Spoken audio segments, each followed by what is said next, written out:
Welcome back to Conquest SMP, the server where you can make a country or do some various other interesting things.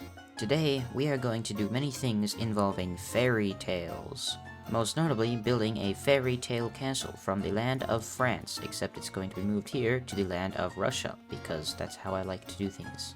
But before we do all of that, we need to remove all this bamboo. I mean, it's so dark here, you can barely see anything, and it's so hard to get around because all this dumb bamboo, so we're gonna remove it right now.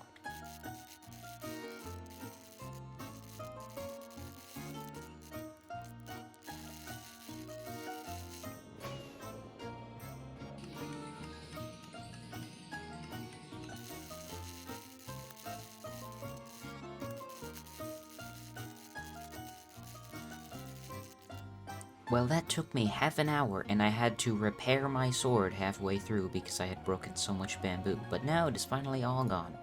But who actually placed this all down? Well, it was Guy and maybe Noodle, because they found it funny and so they covered my whole base in bamboo, and I am very upset. But the good thing is I saved some of this bamboo in my inventory here, and we are going to go do the exact same thing to them, so that they can figure out what it feels like to remove 20,000 bamboo.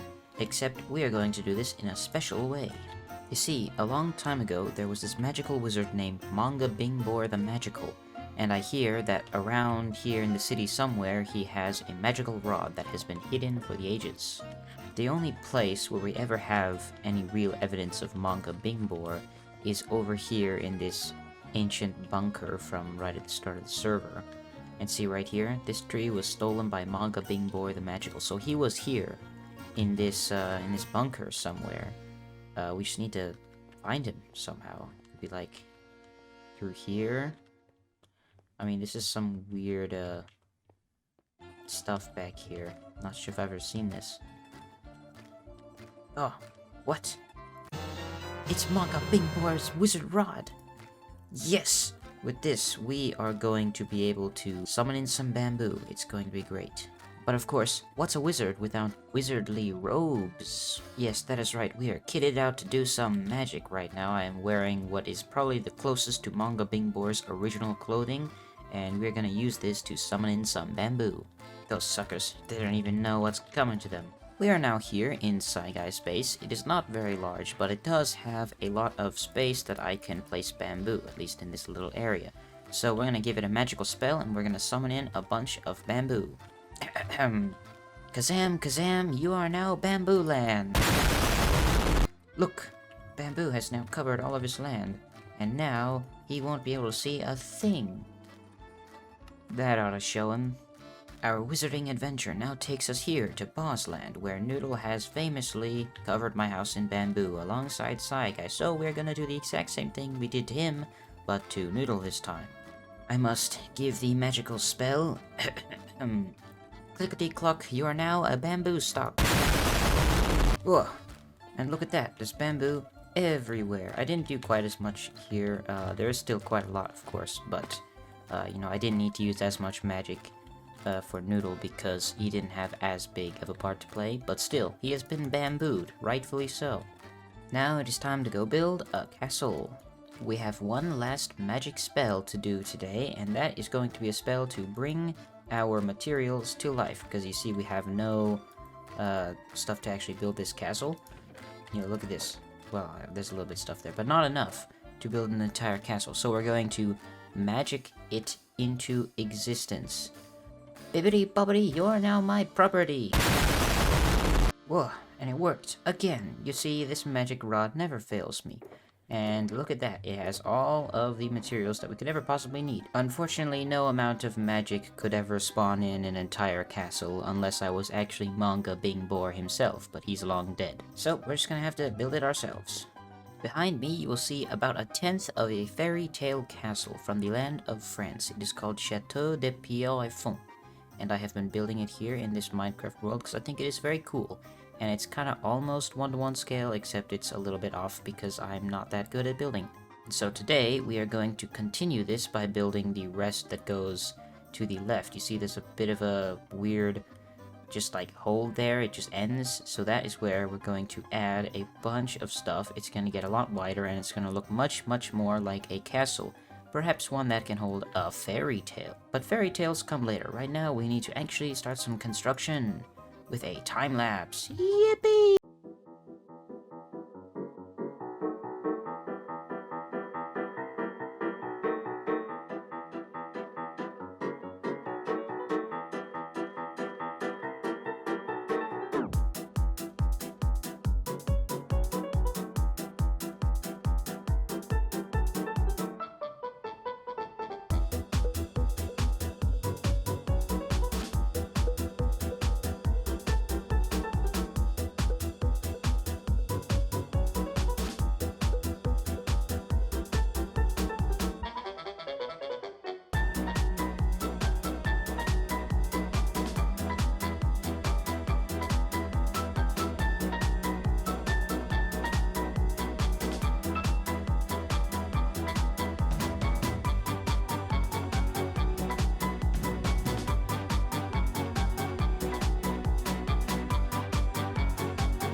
Behind me, you can see the full front facade of a fantasy castle, and it is looking very, very good.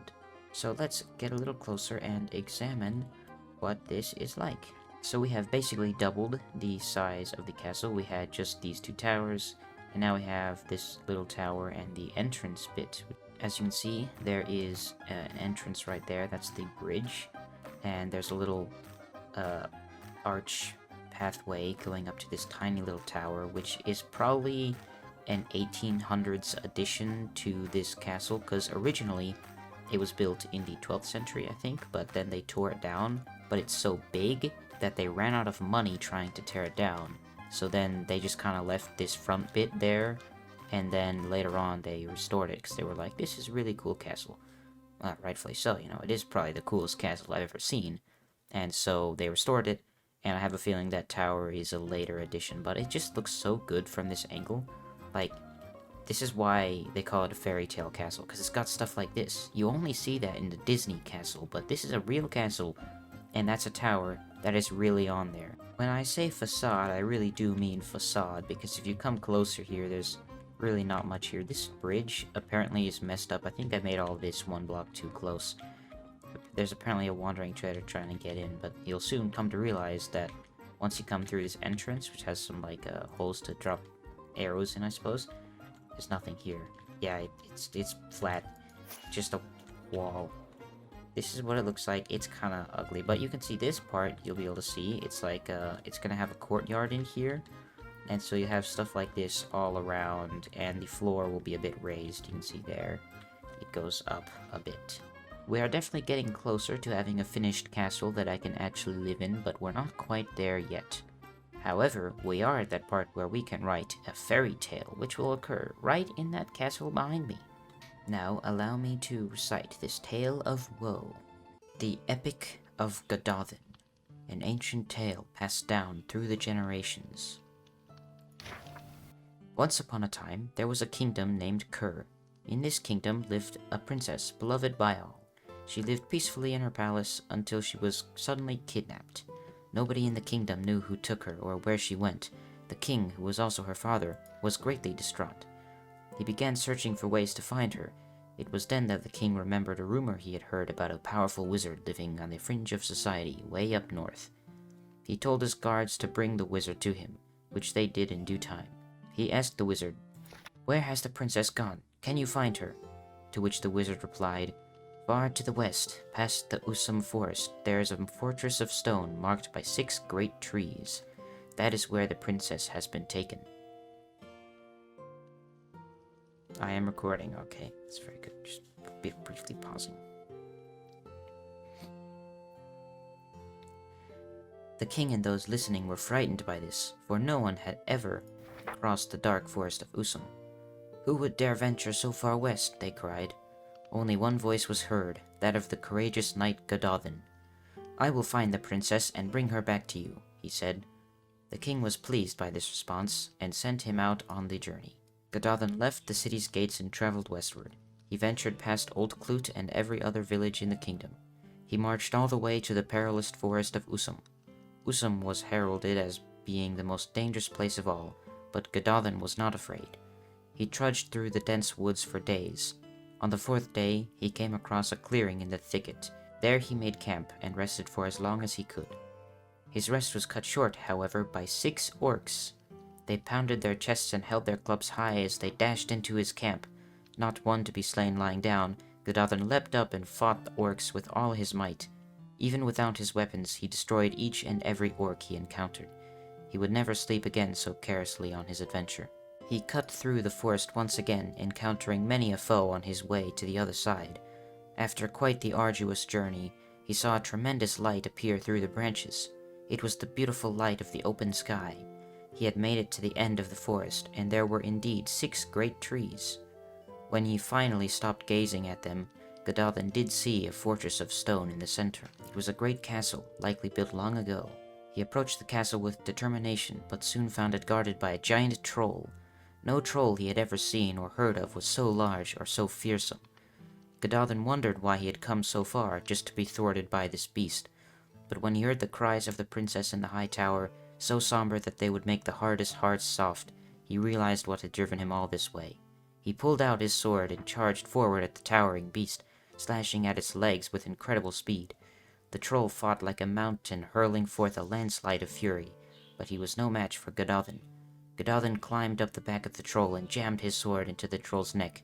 It fell to the ground with a resounding thud, and was no more. Gdan made his way to the top of the castle tower where the princess was kept.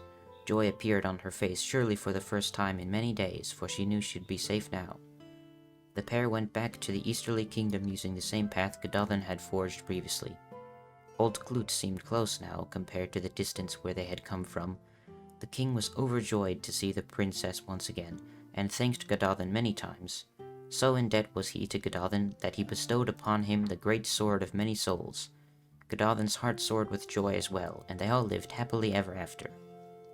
I hope you have just realized that you have sat here for a good 2 minutes while I read you a fairy tale, all just to extend the length of this video. Well, hopefully you thought it was a good fairy tale, because I didn't rip it off the internet. I actually wrote that myself, and that's why it's kind of bad. But, I think it was alright. It took me like a day, and it is kind of just a rip-off of Skyward Sword, but, it's good enough, right? Who knows, maybe next episode we'll read the Epic of Gilgamesh or something. I mean, that'd be fun, right? It's kind of long, though. I don't know. At least I wouldn't have to do as many filibuster moments like this one here at the end. Ha ha ha, see? Get that? I'm just extending the length of the video for no reason. Well, now that your brain is all filled with conquest lore in the Epic of Gdan, actually not Gilgamesh this time, you are now free to go. Yep, that's right. You can leave now. I'm just gonna still be here, very slowly, talking, so that this video is not 8 minutes long. Did you ever consider subscribing? Hope you did. Hey, you should subscribe right now. Bye-bye.